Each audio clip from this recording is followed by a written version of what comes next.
भाषणात लाडक्या बहिणींमुळे सध्यात आलो असं छान कौतुक केलं तुम्ही. काल म्हणाले होते अडचणीत आलो लाडक्या बहिणी या योजनेमुळे. काय होतं निधीची ते काल चुकीचं त्यांनी म्हणजे आता तुम्ही आलं लाडक्या बहिणीनं सांभाळून कॅमेरा जो काय आम्हाला निधी दिला जाणार आहे तो आम्ही समजून घ्यायला पाहिजे. कारण लाडक्या बहिणींना यातनंच आमच्याकडे निधी दिला आहे ना. लाडक्या बहिणींमुळे अडचणीत आलो नाही आहे. विकास कामाला थोडं पाठीपुढे होतंय त्यात आम्ही पण समजून घ्यायला पाहिजे आणि जनतेने पण समजून घ्यायला पाहिजे. कारण प्रत्येकाच्या घरातली एखादी ना एखादी महिला लाडकी बहीण आहेत ना आमच्या बरोबर. असं ज्या विभागाचा निधी काढला जातो तो सुद्धा लोकांसाठीच वापरला जाणार होता ना. म्हणणं तुमचं अत्यंत समाज ऐका परवा त्यांनी खुलासा केला आहे की आम्ही कुठल्याही खात्याचा निधी काढला नाही आहे. आम्ही काय तुम्हाला सांगितलं जर निधी आमचा एखाद्या वेळेला कोणाचा कमी जास्त करायचा असेल तर आम्हाला त्याच्यामध्ये विश्वासात घ्या की अशा अडचण आम्ही समजू शकतो ना. शेवटी आम्ही पण सत्तेत आलो आम्ही पण मंत्री आहोत म्हणजे आमची पण जबाबदारी आहे. एकट्या अर्थमंत्र्यांची अशातला भाग नाही आहे त्यात आमची पण जबाबदारी आहे असं आहे. पण आता काय आहे तुम्हा लोकांना कसे शब्द फिरवता येतात आम्हाला ते नाही बोलतोय. आम्ही नाही फिरवत पण शिंदे एक पत्रकार मंत्र्यांचे आणि खात्याचे पैसे जास्त चाललेत ना. असं नाही होत ते नाही होणार. मंत्र्यांची कामं सुद्धा शिंदे गटाच्यात संपवले जात आहेत. त्यात आम्ही बसून ठरवू का असेल तेवढी काळजी करू नका. काही मंत्री तुमचे सातत्याने टार्गेट होत आहे. काही मंत्री तुमचे सातत्याने टार्गेट होत आहे. संजय शिरसाट संजय राठोड आणि जे टार्गेट होणारे मंत्री ते सुद्धा शिवसेनेचेच आहे. जे काम करतात ते टार्गेट होते. जर काही कामं ठोस पद्धतीने करणार असतील तर काय अडचण नाही ना. आणि ठीक आहे ना थोडं 19-20 आम्ही समजून घेतो ना. पण भ्रष्टाचाराचे आरोप झाल्यावर चौकशी करण्यात अवघड काय. नाही भ्रष्टाचाराचे जर आरोप कोणावरती असे होत असतील त्यांनी निखिल चौकशी करावी. त्याला आम्ही सामोरं जाऊ त्याबद्दल काही दुमत असण्याचं कारण नाही.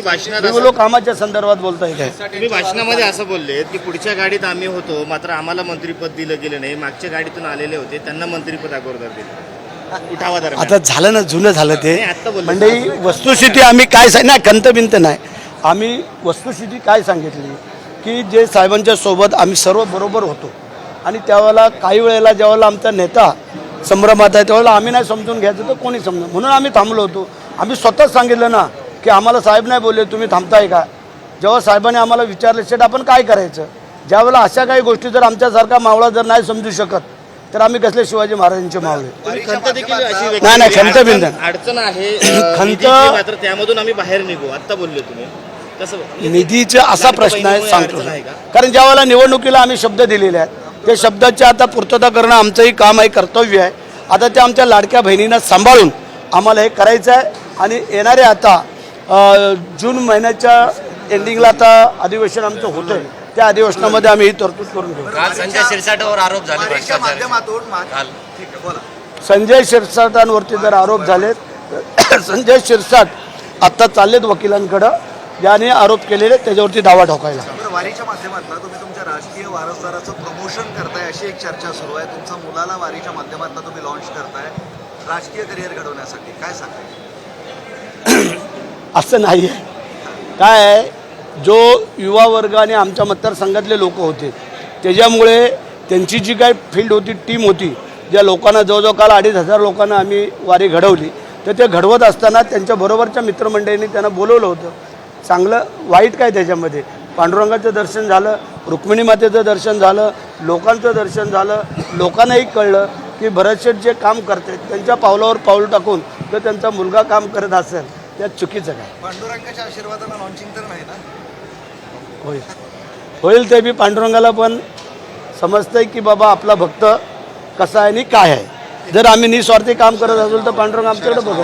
पालकमंत्री पदाचा तिढा तो पण सुटेल ना. तो काय गणित आहे तो ईश्वर सोडवतोय आणि मला वाटतं लवकर सुटेल.